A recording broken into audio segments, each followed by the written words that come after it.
Two Cooks in the Kitchen. Today we are making a chicken, apricot, and almond tagine. Tagine is a traditional dish from Morocco. It's often cooked in a pot called a tagine. We are going to cook this just in a regular stew pot because this has cut up chicken. Cooking whole chicken or big meaty pieces of lamb or something that works really well in the tagine when you're just going to let it sit and cook for a long time. And we'll make something in the tagine in one of these days. But let's see if I can get through these ingredients on the first try. We have 1.5 pounds of chicken, 2 tablespoons of ginger, 2 tablespoons of garlic, half of a preserved lemon. You could use lemon and a little lemon zest and lemon juice, but it is really not the same. And preserved lemons are very easy to make. We'll make those one of these days. It's just lemons and salt. 2 tablespoons of harissa, 1.5 tablespoons of honey, 1 onion chopped up, and the spice mix here is 2 teaspoons of turmeric, 2 teaspoons of cumin, 2 teaspoons of cardamom, and 1 teaspoon of cinnamon.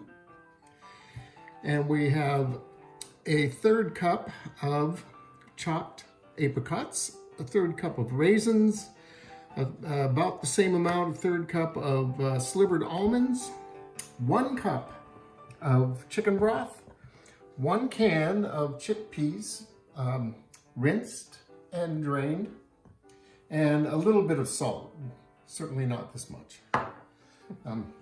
and oil. And to start this off, we are going to cook the onion in some oil. You could use whatever kind of oil you want. Olive oil is fine. I'm using coconut oil because I think the little bit of extra sweetness is going to be good in this dish. The thing that I like about this style of food is that it combines meat, fruit, and nuts in a very, very tasty way. So we'll get the onions going here and we'll come back when it's time to add the garlic and ginger. All right, so I've got the onions cooked down here. They're getting translucent, so we're going to add the ginger and the garlic and cook this for a little bit longer before we add our chicken and spices to this.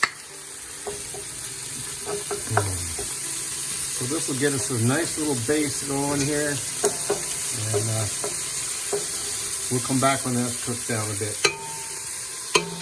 All right, so we've got this cooked. It's cooked and it's very fragrant, but it's not browned and it's not, getting caramelized yet, which is the point here. I don't want it to be too cooked. My chicken has a lot of water in it. That's that frozen thing, doesn't it? But in goes the chicken, and I've got this cut up into fairly large cubes because I like to get a good bite of chicken. So we'll get that mixed around in here. And then we're going to add our spice mix. And let this all cook together until the chicken is no longer pink. And this will get us going with a really good bunch of flavors and smells. Smell that. Yes, indeed. You're very rainbowy here. All right, so we will we'll let this cook for a while and come back and add some more stuff. All right, so now our chicken is no longer looking raw. We've got a nice thing going here, so we're going to put in everything except the butternut squash. So the almonds, the chickpeas,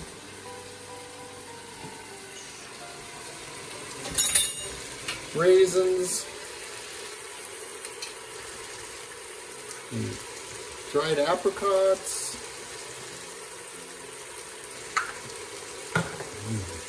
the harissa.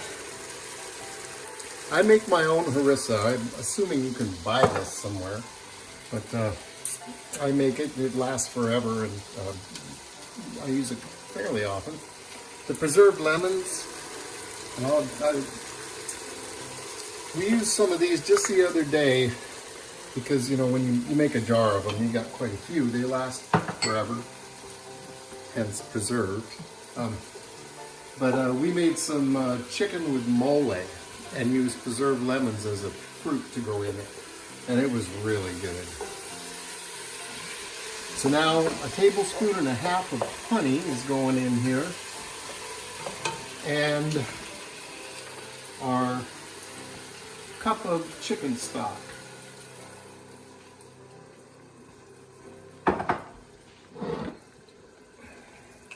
And this, you know, is just no great way to pre-measure honey. So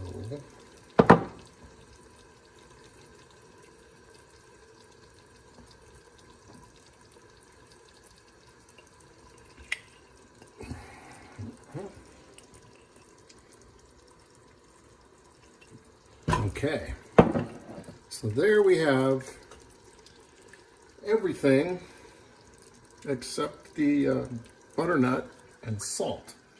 And we're going to let this cook now for a while. I'd say this is going to get about 15 minutes. And then we're going to add the butternut and finish it out. So this doesn't really take that long to make. This is fairly, once you've got all the ingredients out, it's a fairly quick dish to make. And it freezes well, and it's just tastes delicious. So we'll come back in a while and put the butternut in here. So our stuff has been cooking for a while. It's all married well, and we're going to put in the butternut, and this is going to cook for about a half hour more, just until the butternut is softened. And then we'll make some couscous to put it on, and dinner will be served. So our stew is still nice and hot here. We're going to make some couscous to go with this, being Mediterranean and all. So I have a cup and a half of chicken broth, to which I'm going to add, just for fun, and you really don't have to do this, but some frozen peas. And then we got to wait till it returns to a boil again. The other thing I was thinking of, frozen corn would be really good in here too. But that cooled down the water, so we have to wait for it to boil again. And to make couscous, you take 1 part water, 1 part couscous. So a cup and a half of water, I'm going to be putting in a cup and a half of couscous. And then you just take it off the heat, cover it, and let it sit for 10 minutes. And you get some heat. So, and it's best, I think, if made with broth, because if you just make it with water, it just doesn't have that much flavor. It's much better. And the peas just cooled it right down. They're sitting in there. They're not boiling, not Maybe doing we should anything. come back in a minute. Well, look, take a picture. Okay. See? Nothing's happening. Nothing. It's I like starting. the peas because they add a little snap and they add the color. It gets a little crunch. Yeah. You know, I don't think there's a whole lot of vitamins or anything good for you in there, but you know, sometimes we don't care. One of the things about putting something like this into water that's not boiling is that it will tend to clump. If it's boiling, it separates better, and you get a nice smoother mixture of things without clumps. You don't want a clump of raw couscous. No. No, you don't. So now we're starting to boil.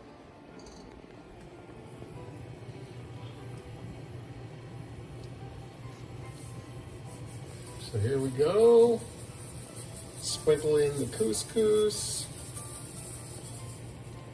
Give it a really good stir.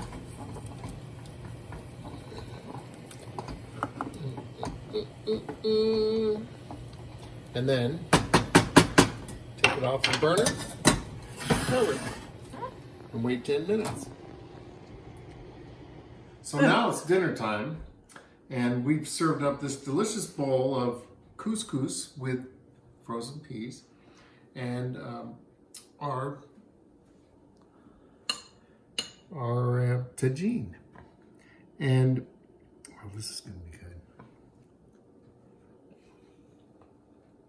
Except spicy. Oh, yeah. That's really good. That's pretty spicy, so you might hold off of like half the harissa maybe, if you don't like things really spicy. Kelly's gonna have to have this with a sour cream to tame it down for her. I happen to like it a lot. It's got that cinnamony fruit flavor with the chicken. Yeah, this is good.